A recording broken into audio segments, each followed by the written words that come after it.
ඒ අතරේ රටේ කතාබහ සමාජ මාධ්‍ය කතාබහ එකවරම මේ දේශපාලන විපර්යාසය පිළිබඳව නැත්නම් දේශපාලන වෙනස්කම පිළිබඳව කතා කරන්නට උන.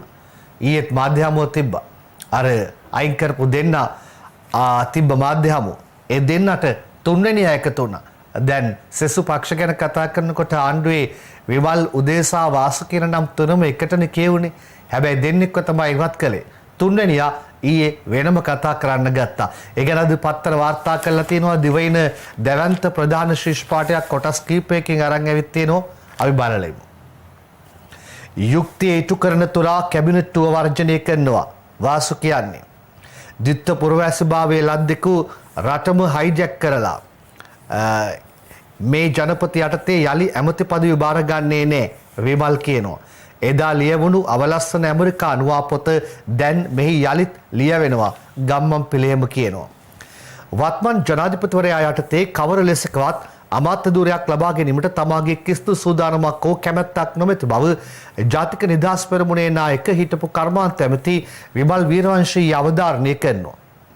රට හමුවේ පවතින සැබෑ අර්බුදය ගැන පැවසීම වරදක් ලෙසගෙන ඇමති දුරවලින් ඉවත් කිරීම පිළිබඳ කිසිදු කනගාටුවක් නැති බවත් ඒ ගැන ජනාධිපතිවරයාට ස්තුතිය පුද කරන බවත් ඔහු කියා සිටිනවා. සිරිමන්ත රත්නසේකර ඇතුළු පිරිසක් දෙවයිනට අද ප්‍රධාන ශීර්ෂ පාඨය ලියලා තියෙනවා. අද ලංකාදීපයත් ප්‍රධාන ශීර්ෂ පාඨයේ කොටස් තුනකට බෙදෙනවා. එකක් වාසුට දීලා තියෙනවා. මොකද ඊයේ වාසුගේ දැන් ඇමති දුරේ අයින් කළේ නැහැ. හැබැයි උදයත් ඒකම විමලුත් එක්ක එකතු වෙලා එක තැන වාසු හිට ගන්නවා පෙරෙන්ට තිබුණා. විශේෂත්වය වන්නේ අර ඊයේ පත්තර වාර්තා කරලා තිබුණා. දැන් ශ්‍රී ලංකා නිදහස් පක්ෂයේ කොයිබටද දැන් ඒගොල්ලෝ මේ ඇමති දුර ටික අතාරිනවද මේකත් එක්ක? මොකද සෙට් එකම එකතු වෙලානේ හමුවක් තිබුණේ. අර හරි මගට කතන්දරෙත් එක්ක එකත් එක්ක ශ්‍රී ලංකා නිදහස් පක්ෂය මොකද කරන්නේ? ඇතුලෙන් කීප දෙනෙක් කියනවලු අපිත් ඇමතිකම් අතාරෙමු කියලා. හැබැයි සමහරව එම අත්තරින්න බැහැයි කියලා කිව්වා කියලා ඊයේ පත්තරත් වාර්තා කරලා තියෙන වෙලාවක වාසු ඇවිල්ලා උදයයි විමලු එක්ක හිට ගන්නවා. වාසු ඇමති දුර වර්ජනී විමල්ට උදේට සාධාරණයක් ඉල්ලයි සුජිත් හේවාජුවලිගේ ලියන. අමාත්‍ය පදවි වලින් ඉවත් කරන උදේ ගම්මන් පිළ සහ විමල් වීරවංශ දෙදෙනාට සාධාරණයක් ඉටුවන තුරු තමාද අමාත්‍ය දුරේ කටයුතු වලින් දිගටම වැළකී සිටින බව ජල සම්පාදන අමාත්‍ය වාස්තව නානායක්කාර කියනවා.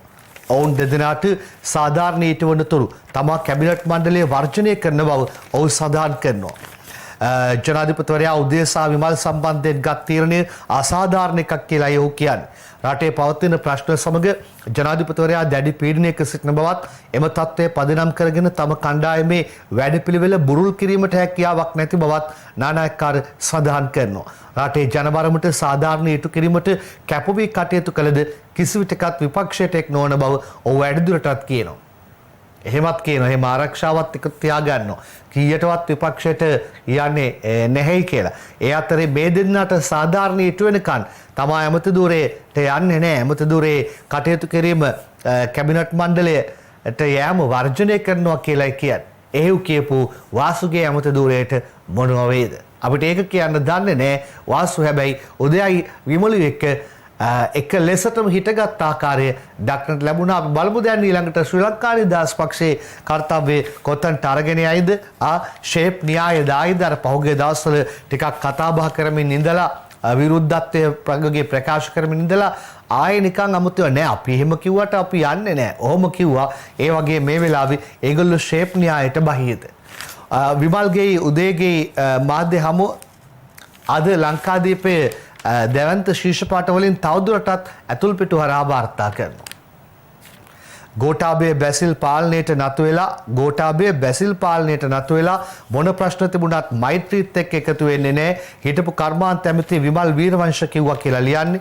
අපි දෙදෙනාගේ ඉරණම ගැන අගමැති දුක් වුණා කියලා තියෙනවා. උදේ ගම්මන් පිළ කියනවා අද රටේ ඉරණම තීරණය කරන්නේ අවලස්සන ඇමරිකානුවෙක්. වාසුදේව නානායක්කාර කියනවා විමල්ට උදේට සාධාරණ ඉටුයි කියලා. සුජිත් හේවාජුවලිගේ මාධ්‍ය හමුවේ තොරතුරු වාර්තා කළේ ওই විදිහටයි.